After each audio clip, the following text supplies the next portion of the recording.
Hi, my name is Mr. Evangelista, and in this episode we're going to be going over one of the problems from your book. So this is the one with the bag of road salt, and they take calcium chloride and sodium chloride, and they convert it all to calcium oxalate. They dissolve it in acid, and they titrate it with a potassium permanganate solution. And it makes Mn2+, CO2, and H2O. So let's take a look at each of these components. What would be observed at the equivalence point? So one thing you're going to have to know is that the potassium permanganate is purple, and so as the titration occurs, it's going to turn into a clear, colorless solution. So that's what you observe, from purple to colorless. Next, they want us to write the oxidation and reduction half reactions, starting with C2O4 2 minus and MnO4 minus.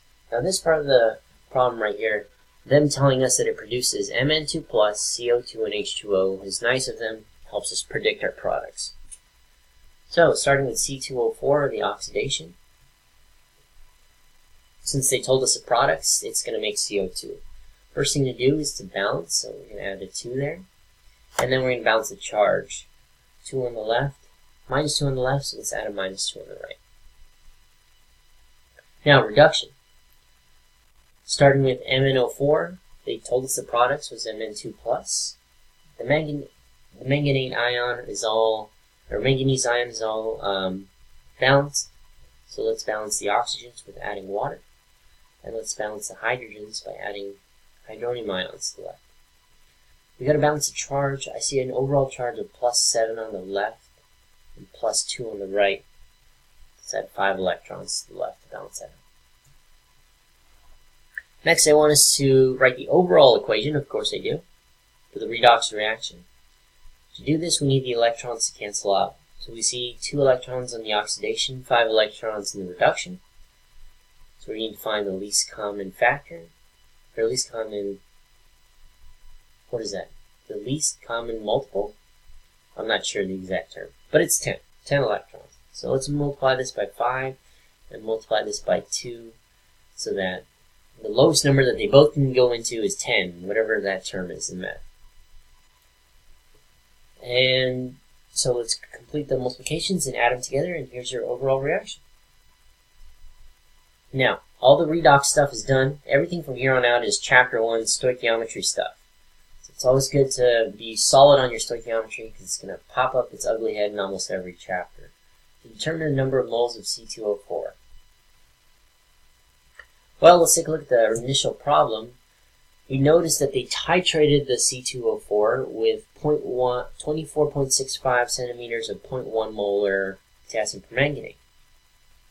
So we can figure out how many moles of potassium permanganate that is by doing concentration is equal to the moles over the volume. And we get 0.0025 about.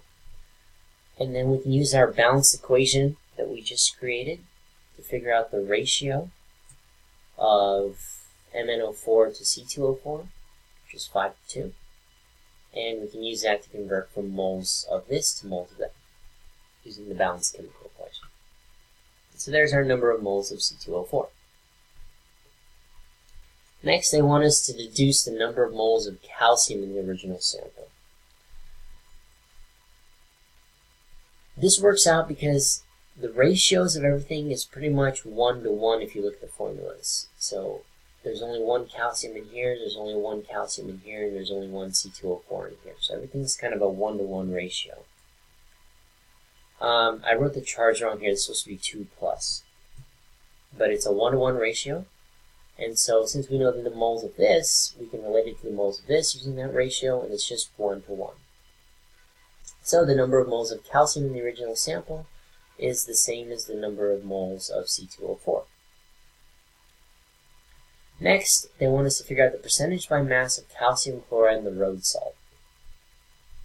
So the road salt, we start out with 2.765 grams. Remember, it had other stuff in it. It was calcium chloride and sodium chloride.